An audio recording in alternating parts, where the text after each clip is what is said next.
ಆತ್ಮೀಯ ಬಂಧುಗಳೇ, ಮಹಾಭಾರತ ಭೀಷ್ಮ ಪರ್ವ ಇದರಿಂದ ಶ್ರೀಮದ್ ಭಗವದ್ಗೀತೆ ಮೋಕ್ಷ ಸನ್ಯಾಸ ಯೋಗ ಇದನ್ನು ತಿಳ್ಕೊಳ್ತಾ ಇದ್ವಿ. ಹೋದ ಭಾಗದಲ್ಲಿ ಒಬ್ಬ ಮನುಷ್ಯ ಬೇರೆ ಬೇರೆ ಜೀವಿಗಳಲ್ಲಿ ಒಂದೇ ಅವಿನಾಶಿ ಪರಮಾತ್ಮ ಸಮಭಾವದಲ್ಲಿ ಸ್ಥಿತನಾಗಿರೋದನ್ನ ನೋಡ್ತಾನೋ ಆ ಜ್ಞಾನವನ್ನ ಸಾತ್ವಿಕ ಅಂತ ತಿಳ್ಕೋಬೇಕು.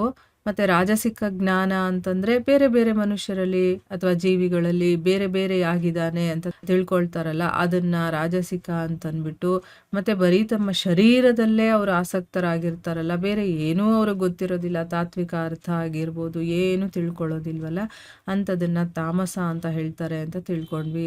ಆಮೇಲೆ ಕೆಲಸಗಳಲ್ಲೂ ಕೂಡ 3 ವಿಭಾಗಗಳಿದೆ. ಏನು ಅಂತಂದ್ರೆ ರಾಗದ್ವೇಷ ಇಲ್ಲದೆ ಧರ್ಮಗ್ರಂಥಗಳಲ್ಲಿ ಏನು ಹೇಳಿದಾರೋ ಅದರ ರೀತಿಯಲ್ಲಿ ನಡ್ಕೊಳ್ಳೋದು, ಮತ್ತೆ ಫಲಗಳನ್ನು ಅಪೇಕ್ಷೆ ಪಡದೆ ಮಾಡುವಂಥದ್ದು ಸಾತ್ವಿಕ. ಮತ್ತೆ ಯಾರು ತುಂಬಾ ಕಷ್ಟಪಟ್ಟು ಕೆಲಸ ಮಾಡ್ತಾರೆ, ಮತ್ತೆ ಅವರಲ್ಲಿ ಆಸೆಗಳು ಇರುತ್ತೆ, ಆ ಭೋಗಗಳನ್ನ ಬಯಸ್ತಾರೆ, ಅವರಲ್ಲಿ ಅಹಂಕಾರ ಕೂಡ ಇರುತ್ತೆ, ನಾನು ನಂದು ಅನ್ನೋದು ಕೂಡ ಇರುತ್ತೆ. ಆ ರೀತಿ ಮಾಡುವಂಥ ಕರ್ಮವನ್ನ ರಾಜಸ ಅಂತ ಹೇಳ್ತಾರೆ. ಮತ್ತೆ ಯಾವ ಕರ್ಮದಲ್ಲಿ ಏನು ಇದರ ರಿಸಲ್ಟ್ ಸಿಗುತ್ತೆ ಅಂತಾನು ಯೋಚನೆ ಮಾಡದೆ ಹಾನಿ ಆಗುತ್ತಾ, ಹಿಂಸೆ ಆಗುತ್ತಾ, ಇದ್ರ ಮಾಡೋ ಸಾಮರ್ಥ್ಯ ನನ್ನಲ್ಲಿದೆಯಾ ಏನು ತಿಳ್ಕೊಳ್ಳದೆ ಅಜ್ಞಾನದಿಂದ ಮಾಡುವಂಥ ಕೆಲಸಗಳಿರುತ್ತಲ್ಲ, ಅದನ್ನ ತಾಮಸ ಅಂತ ಕರೀತಾರೆ ಅನ್ನೋದನ್ನ ತಿಳ್ಕೊಂಡ್ವಿ.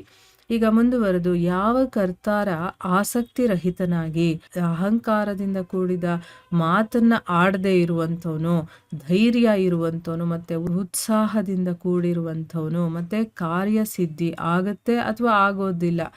ಇವಾಗ ನಾವೇನೋ ಒಂದು ಕೆಲಸ ಮಾಡಬೇಕು ಅಂತ ಅನ್ಕೊಂಡಿರ್ತೀವಿ, ಆ ಕೆಲಸ ಆಗುತ್ತೆ ಅಥವಾ ಆಗೋದಿಲ್ಲ, ಅದರಲ್ಲಿ ಅವನಿಗೆ ಹರ್ಷ ಶೋಕಗಳು ಇರೋದಿಲ್ಲ, ಆ ವಿಕಾರ ರಹಿತನಾಗಿರ್ತಾನೋ.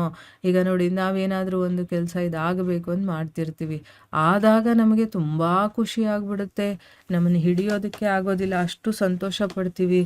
ಅದೇ ಆಗದೆ ಇದ್ದಾಗ ನಮಗೆ ತುಂಬ ದುಃಖ ಆಗುತ್ತೆ ಅಲ್ವಾ. ಆ ರೀತಿ ಇದನ್ನು ವಿಕಾರಗಳು ಅಂತ ಹೇಳ್ತಾರೆ.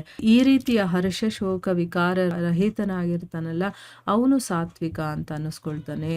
ಯಾವ ಕರ್ತ ಆಸಕ್ತಿನೂ ಇರುತ್ತೆ ಅವನಿಗೆ, ಕರ್ಮಫಲಗಳನ್ನು ಕೂಡ ಅವನು ಬಯಸ್ತಾನೆ, ಮತ್ತೆ ಲೋಭಿ ಕೂಡ ಆಗಿರ್ತಾನೆ, ಮತ್ತೆ ಬೇರೆಯವರಿಗೆ ಕಷ್ಟ ಕೊಡುವಂತಹ ಸ್ವಭಾವನೂ ಇರುತ್ತೆ, ಮತ್ತೆ ಅಶುದ್ಧಚಾರಿ ಆಗಿರ್ತಾನೆ, ಮತ್ತೆ ಹರ್ಷ ಶೋಕದಿಂದ ಅವನು ತುಂಬಿರ್ತಾನೆ.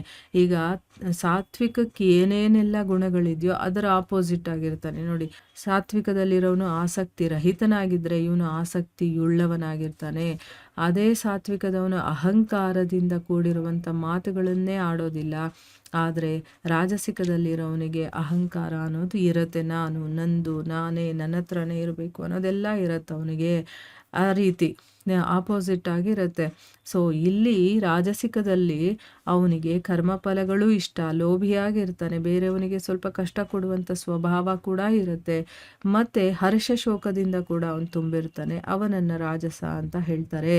ಆಮೇಲೆ ಯಾವ ಕರ್ತಾರ ಅಯುಕ್ತ ಶಿಕ್ಷಾರಹಿತನು ಅಂದರೆ ಅವನಿಗೇನೂ ಯೋಗ್ಯತೆನೂ ಇರೋದಿಲ್ಲ, ಆಮೇಲೆ ಶಿಕ್ಷಣವೂ ಇರೋದಿಲ್ಲ, ಘಮಂಡಿಯಾಗಿರ್ತಾನೆ, ಧೂರ್ತನಾಗಿರ್ತಾನೆ, ಮತ್ತು ಬೇರೆಯವರ ಜೀವನವನ್ನು ಕೂಡ ನಾಶ ಮಾಡುವಂಥವನು, ಮತ್ತು ಶೋಕ ಪಡುವಂಥವನು, ತುಂಬ ಆಲಸಿಯಾಗಿರ್ತಾನೆ, ಮತ್ತು ದೀರ್ಘಸೂತ್ರಿಯಾಗಿರ್ತಾನೆ. ನಿಧಾನಕ್ಕೆ ಏನಾದರೂ ಕೆಲಸ ಹೇಳಿದ್ರೆ ಮಾಡೋದೇ ಇಲ್ಲ ಅಂತ ಇಟ್ಕೊಳ್ಳಿ, ಅದು ಏನೋ ನಿಧಾನಕ್ಕೆ ಮಾಡ್ಕೊಂಡು ಹೋಗೋದು, ಅವನನ್ನು ತಾಮಸಿ ಅಂತ ಹೇಳ್ತಾರೆ. ಈಗ 3 ಗುಣಗಳ ರೀತಿಯಲ್ಲಿ ಹೇಗೆ ನಾವು ಅರ್ಥ ಮಾಡ್ಕೋಬೋದು ಅಂತ ಗೊತ್ತಾಯ್ತಾ. ಒಂದೊಂದು ರೀತಿಯ ಕೆಲಸ ಆಗಿರ್ಬೋದು, ಜ್ಞಾನ ತಿಳುವಳಿಕೆಯನ್ನು ತಿಳ್ಕೊಳ್ಳೋದಾಗಿರ್ಬೋದು, ಅವನ ನಡವಳಿಕೆ ಆಗಿರಬಹುದು, ಎಲ್ಲವೂ ಕೂಡ 3 ರೀತಿಯದ್ದಾಗಿರುತ್ತೆ. ಅವನು ಯಾವ ಮಟ್ಟದಲ್ಲಿರ್ತಾನೋ ಆ ರೀತಿ ಇರುತ್ತೆ. ಈ ರೀತಿ 3 ಭಾಗ ನೋಡಿ, ಇಲ್ಲಿ ಜ್ಞಾನ ಅಂದರೆ ತಿಳುವಳಿಕೆ ಇರುತ್ತಲ್ಲ, ಅದರಲ್ಲೂ ಕೂಡ 3 ಭಾಗ ಹೇಳಿದ್ರು. ಯಾವ ರೀತಿ ಮಾಡಿದಾಗ ಯಾರ್ಯಾರು ಏನೇನು ಅನ್ನಿಸ್ಕೊಳ್ತಾರೆ ಅಂದರೆ ಅವ್ರು ಸಾತ್ವಿಕದಲ್ಲಿದ್ದಾರೋ, ರಾಜಸಿಕದಲ್ಲಿದ್ದಾರೋ ಅಥವಾ ತಾಮಸಿಕದಲ್ಲಿದ್ದಾರೋ ಅನ್ನೋದು ಗೊತ್ತಾಗತ್ತೆ. ಇನ್ನು ಅವ್ರು ಮಾಡುವಂಥ ಕರ್ಮಗಳು ಅದರಲ್ಲೂ ಕೂಡ 3 ವಿಭಾಗಗಳಿದೆ. ಇನ್ನು ಆ ಮನುಷ್ಯ ಸಾತ್ವಿಕನೋ ರಾಜಸಿಕನೋ ತಾಮಸಿಕನೋ ಅಂತ ತಿಳ್ಕೊಳ್ಳೋದಕ್ಕೆ ಕೆಲವೊಂದು ಗುಣಗಳನ್ನು ಹೇಳಿ ಇಲ್ಲಿ ಎಕ್ಸ್ಪ್ಲೇನ್ ಮಾಡಿದ್ದಾರೆ. ಸೊ ಇದನ್ನು ನಾವು ಅರ್ಥ ಮಾಡಿಕೊಂಡಾಗ ನಾವು ಎಲ್ಲಿದ್ದೀವಿ, ನಮ್ಮ ಗುಣಗಳು ಯಾವುದಕ್ಕೆ ಹೋಲಿಕೆ ಆಗುತ್ತೆ ನೋಡ್ಕೋಬೇಕು.